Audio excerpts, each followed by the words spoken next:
Au vu de l'abondance d'informations, j'ai vraiment hésité à faire cette vidéo et finalement je me suis dit que ça pourrait être utile pour vous de vous apporter mon regard sur la situation que l'on vit ensemble aujourd'hui, sur aussi le fait d'avoir deux visions, une vision en France et une vision au Chili, puisque je suis actuellement au Chili et puis pour un bon moment. Et donc on va parler de tous ces sujets-là et on va prendre le temps de le faire.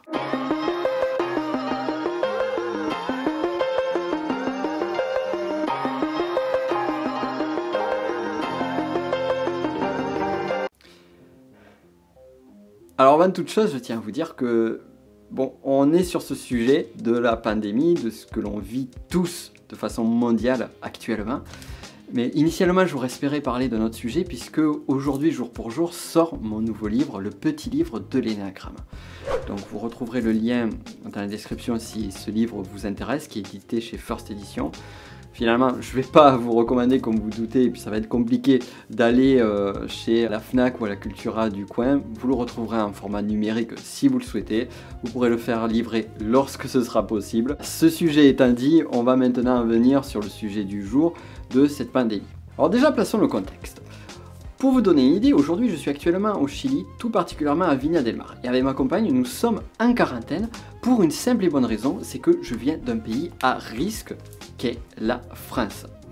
Donc finalement, on n'est pas très loin du confinement que nombre d'entre nous vivent, à la petite différence près que finalement les mesures de sécurité, de confinement sont un petit peu plus strictes pour moi. Voilà, c'est le petit détail. Mais l'autre détail que j'ai envie de vous donner, vous partager ici déjà en premier lieu, c'est que finalement je viens d'un pays à risque. Et c'est intéressant de se poser cette question-là, pourquoi ces pays sont devenus des pays à risque et aussi pourquoi d'autres ne sont pas concernés. Donc bien évidemment il y a les voyages, bien évidemment il y a le transport, mais aujourd'hui dans une ère de mondialisation, c'est intéressant de voir les mesures qui ont été prises selon les différents pays et également la situation et le contexte de chacun de ces pays au regard de ce virus-là. Pour ma part, après une correspondance à l'aéroport de Londres et 14 heures de vol, me voici donc arrivé à Santiago de Chile, à l'aéroport de Santiago. Et avant de franchir la frontière, eh bien, je me retrouve avec un contrôle de santé, tout particulièrement un contrôle de température. Entre-temps, dans l'avion, on m'avait donné un papier à remplir pour savoir justement si j'avais différents symptômes liés au coronavirus et ainsi que ma nationalité. Donc là, j'arrive face à une personne avec masque, gants, derrière une vitre, qui commence à me poser différentes questions. Sur ces différentes questions, est-ce que vous avez eu de la toux? Est-ce que vous avez été malade? Est-ce que vous avez visité d'autres pays avant de venir ici? Et donc finalement, elle me dit, bon ben voilà, vous pouvez rentrer dans le pays. Et moi, je savais que finalement, la France était un des pays, une des zones à risque. Donc je lui pose la question, est-ce que je dois être en quarantaine? Et là, elle regarde sur sa petite feuille, et fait, ah oui, la France aussi, oui, vous êtes en quarantaine, donc vous devez être en quarantaine pendant au moins 15 jours. Et sur mon papier, elle a marqué à surveiller. Et donc elle m'a donné les consignes de quarantaine. Ce qu'il est intéressant de voir ici, c'est que bien que finalement j'aurais pu passer entre les mailles du filet, je trouvais ça normal de faire cet acte de quarantaine pour éviter toute contagion. Alors que si on revient quelques temps en arrière, quelques semaines en arrière, et bien comme pour beaucoup de personnes ici en France, eh bien j'ai pas pris cette menace au sérieux. Comme pour beaucoup, je me suis dit c'est un peu comme le virus de la grippe et finalement c'est pas bien méchant. Ils nous font tout un pataquès alors que finalement il y a très peu de contagion et très peu de morts. Mais véritablement tout a commencé à s'accélérer le jeudi 12 mars lors de l'allocution de notre cher président. Et à ce moment-là, donc, il a amené des mesures de sécurité beaucoup plus fortes en disant d'éviter au maximum de sortir, au maximum faire tout contact. Bon, vous connaissez l'histoire. Et je trouve que c'est intéressant de voir que cette mesure-là s'est faite à un moment où finalement on s'est retrouvé avec 3661 cas. Et au moment où je tourne cette vidéo, nous sommes déjà à 3 fois plus de cas, c'est-à-dire les chiffres du 18 mars de la veille avec 244 décès. Donc il y a quand même eu une sacrée évolution en très peu de temps. Puis le samedi 14 mars, nous abordons le stade 3 au travers toujours au regard de la France. Moi, ce qui m'a dérangé fortement, je tiens à vous le dire, c'est que finalement, les bureaux de vote sont restés ouverts le dimanche. Et finalement, c'était un peu comme si on se disait, le virus, quand on va rentrer au bureau de vote, il va s'arrêter à l'entrée des bureaux de vote, il va s'essuyer les pieds, on va rentrer, on va faire notre devoir de citoyen, on va ressortir, et voilà, finalement, le virus, après, il reprendra sa vie. Mais il y aura une espèce de vase clos à ce moment-là. Ça m'a fortement dérangé. Et je suis heureux que finalement on ait eu ce report sur les secondes parties des élections. Mais il aura fallu quand même attendre que les élections soient faites le dimanche pour que le lendemain, on arrive donc à une décision beaucoup plus drastique qui est la fameuse décision de confinement qui impacte chacun et chacune. Maintenant, est-ce qu'il y a véritablement un risque par rapport à cette pandémie ? Et c'est la question que je me suis posée, puis finalement, on s'est dit, bon, mais c'est pas grave, il y a une espèce de paranoïa, il y a une espèce d'hystérie générale, il y a une espèce d'exagération des médias, et c'est vrai, elle a été là, il y a quelques temps de ça. Mais finalement, c'est peut-être un mal pour un bien. Je m'explique. Certes, il y a un effet de masse, un effet d'excessivité qui a à un moment donné été au niveau de l'anxiété, de la peur, mais ça permet au moins de responsabiliser un maximum chacun et chacune d'entre nous. Et il y avait besoin. Et je m'inclus véritablement là-dedans. Si on prend les chiffres aujourd'hui, nous avons en France 2,67% de morts sur la pandémie. Alors encore une fois, ce sont des chiffres qui sont calculés à partir des données du 18 mars. Donc le souci finalement, c'est pas le pourcentage de morts, même s'il est présent, c'est surtout la viralité de ce virus. Et quand on voit que finalement la grippe fait plus de 2,5 millions d'infections en France par an, que l'on voit que ce virus finalement est beaucoup plus contagieux que la grippe, si on prend les chiffres aujourd'hui, et qu'on les met en perspective avec la totalité de la population française qui est de 66,99 millions d'habitants, et bien on se rend compte que ça peut être assez conséquent. Aussi au-delà de ça, qui dit surabondance et surabondance rapide de malades et de malades graves avec des difficultés respiratoires et autres, dit que finalement il va falloir prendre en charge tout cela. Mais aussi au-delà de ça, et ce que l'on oublie de voir, c'est que il n'y a pas que ce type de maladie. Il y a des personnes qui souffrent de graves maladies. Ces personnes-là aussi, il faut les soigner. Ces personnes-là sont fragiles. Ces personnes-là sont en lien avec le personnel soignant qui peut avoir chopé la maladie.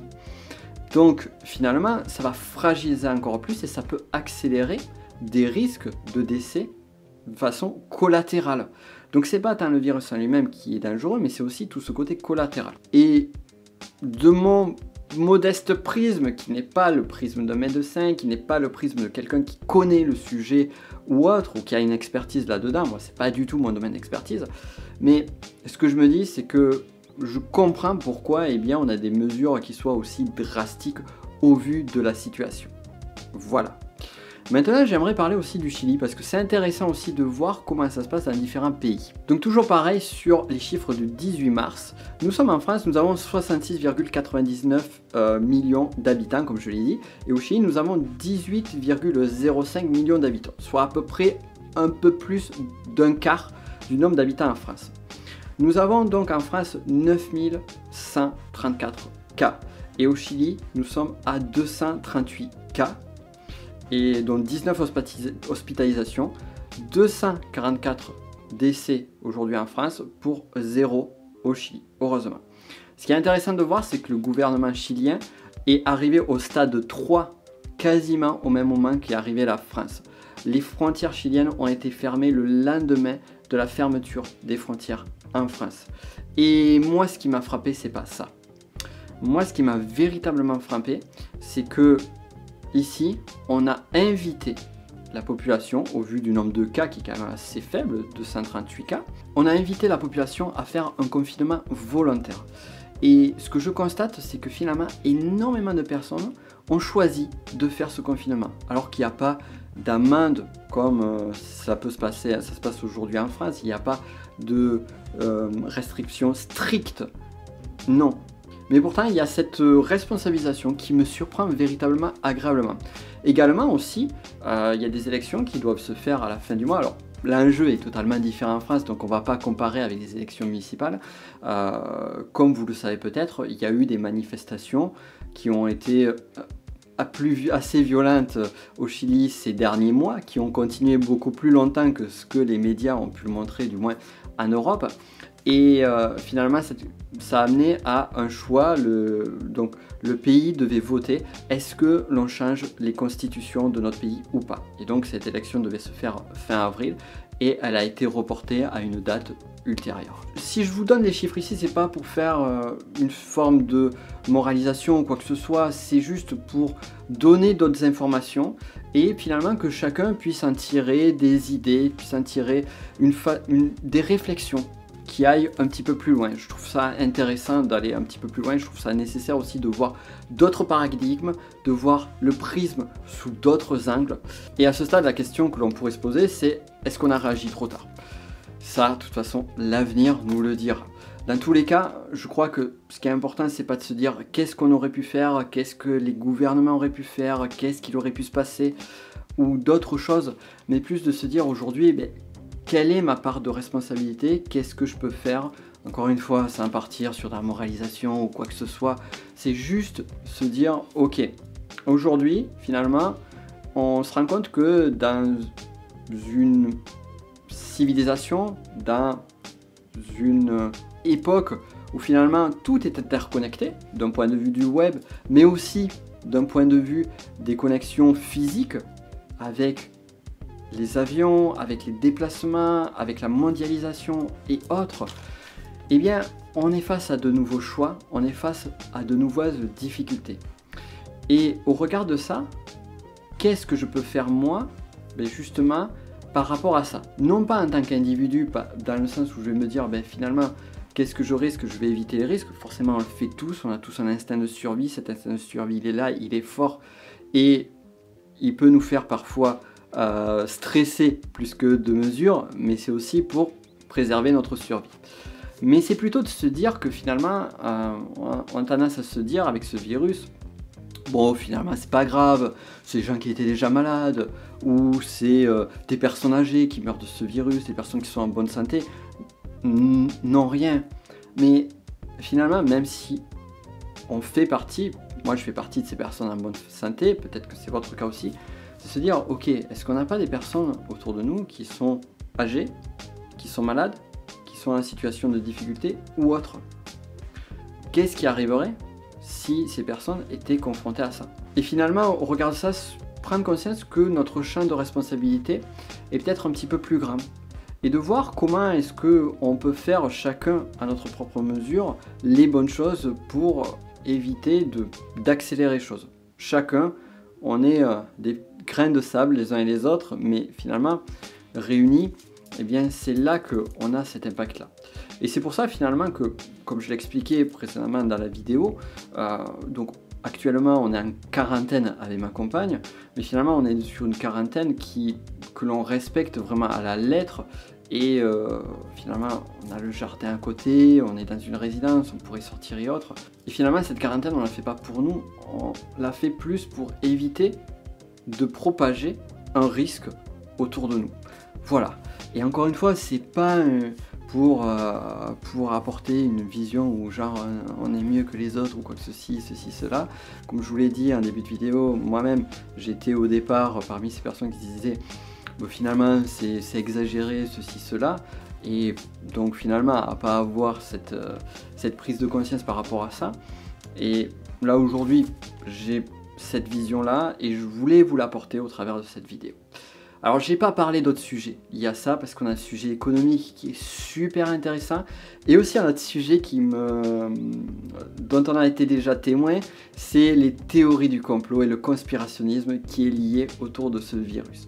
Et là aussi, j'aurais beaucoup de choses à vous dire sur ce sujet, notamment au travers de biais psychologiques et d'autres mécanismes de psychologie. Alors là, on rentrera beaucoup plus en psychologie. Si ça vous intéresse, dites-le moi en commentaire.